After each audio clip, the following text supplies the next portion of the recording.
শ্রুতিনাটক Bangla YouTube চ্যানেলে আপনাদের স্বাগত।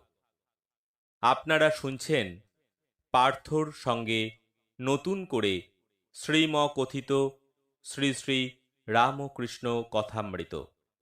সবকটি পর্ব শুনতে চ্যানেলটি অবশ্যই সাবস্ক্রাইব করুন এবং সমস্ত নোটিফিকেশন পেতে বেল আইকনটি ক্লিক করুন।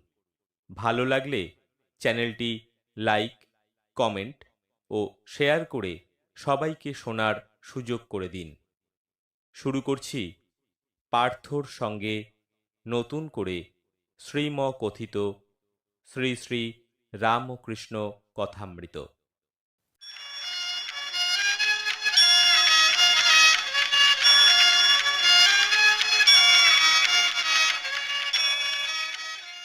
বিকাল 5টা। ভক্তরা যে যার বাড়ি চলে গেছেন। খালি মাস্টার ও নরেন আছেন। নরেন গাড়ু নিয়ে হাঁসপুকুরে হাত মুখ ধুতে গেলেন। মাস্টার ঠাকুর বাড়ির এদিক ওদিক পায়চারি করছেন। কিছুক্ষণ পর মাস্টারও হাঁসপুকুরের দিকে গেলেন। দেখলেন পুকুরের দক্ষিণ দিকে সিঁড়ির চাতালের ওপর শ্রীরামকৃষ্ণ দাঁড়িয়ে আছেন। নরেনও হাত মুখ ধুয়ে গাড়ু হাতে করে দাঁড়িয়ে আছেন। ঠাকুর নরেনকে বলছেন, আর একটু বেশি বেশি আসবি, সবে নতুন আসছিস কিনা, প্রথম আলাপের পর নতুন সকলেই ঘন ঘন আসে রে, এই যেমন ধর নতুন পতি। এ কথা শুনে নরেন ও মাস্টার দুজনেই হেসে ফেললেন। ঠাকুর বললেন, আসবি তো? নরেন হেসে বললেন তিনি চেষ্টা করবেন। তিনজনে কুঠির পথ দিয়ে ঠাকুরের ঘরে আসছেন।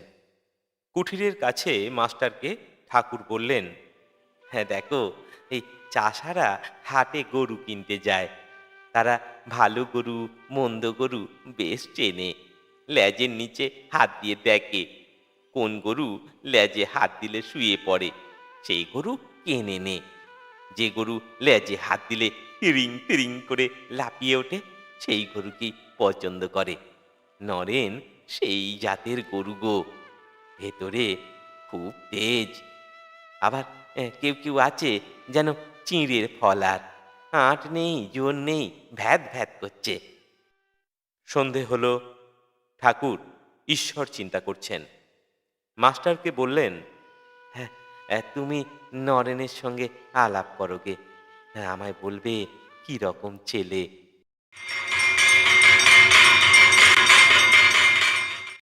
আরতি হয়ে গেল। মাস্টার অনেকক্ষণ পরে চাঁদনির পশ্চিম দিকে নরেন্দ্রকে দেখতে পেলেন। দুজনে গল্প করতে লাগলেন। নরেন্দ্র বললেন তিনি সাধারণ ব্রাহ্ম সমাজের কলেজে পড়েন। আরও বেশ কিছু কথাবার্তা দুজনের মধ্যে হলো। রাত হয়েছে। মাস্টার এবার বাড়ি ফিরবেন, কিন্তু যেতে আর পারছেন না। মাস্টার ঠাকুর শ্রীরামকৃষ্ণকে খুঁজতে লাগলেন। তার গান শুনে হৃদয় মন মুগ্ধ হয়েছে। বড় ইচ্ছে যে আবার তাঁর শ্রীমুখে গান শুনবেন। খুঁজতে খুঁজতে দেখলেন মা কালীর মন্দিরের সামনে নাট মন্দিরের মধ্যে একা ঠাকুর পায়চারি করছেন।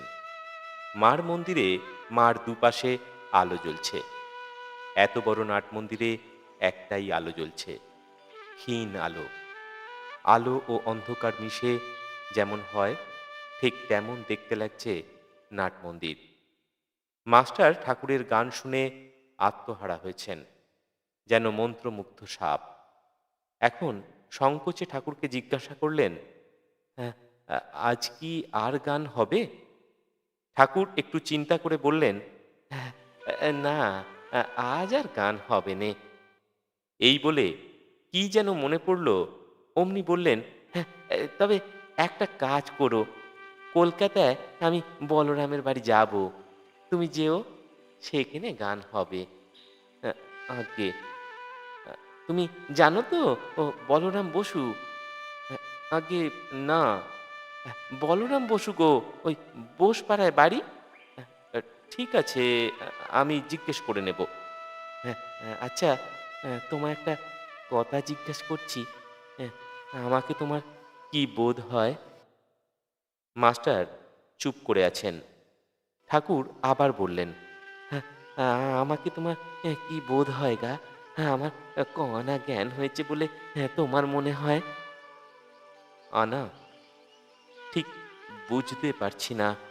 আ তবে এরকম জ্ঞান, প্রেম, ভক্তি, বিশ্বাস, বৈরাগ্য, উদার ভাব কখনো কোথাও দেখিনি। এ কথা শুনে ঠাকুর হাসতে লাগলেন। মাস্টার ঠাকুরকে প্রণাম করে বিদায় নিলেন। সদর দরজা পর্যন্ত এসে আবার কি মনে পড়ল, অমনি আবার ফিরে এলেন নাট মন্দিরে ঠাকুর শ্রীরামকৃষ্ণের কাছে। ঠাকুর তখনও ক্ষীণ আলোর মধ্যে একা পায়চারি করছেন, একা, নিঃসঙ্গ। পশুরাজ যেন বনের মধ্যে আপন মনে একা বিচরণ করছেন। সিংহ একলা থাকতে, একলা বেড়াতে ভালোবাসে। অবাক হয়ে মাস্টার আবারও সেই মহাপুরুষ দর্শন করছেন। ঠাকুর বললেন, আবার ফিরে এলে যে? আগে আমার মনে হয় বড় মানুষের বাড়ি যেতে দেবে কি না, তাই ভাবছি এখানে এসেই আপনার সঙ্গে দেখা করব। না গো না, তা কেন? তুমি আমার নাম করবে, বলবে আমার কাছে যাবে, তাহলেই কেউ না কেউ আমার কাছে নিয়ে আসবে। আহ, আচ্ছা।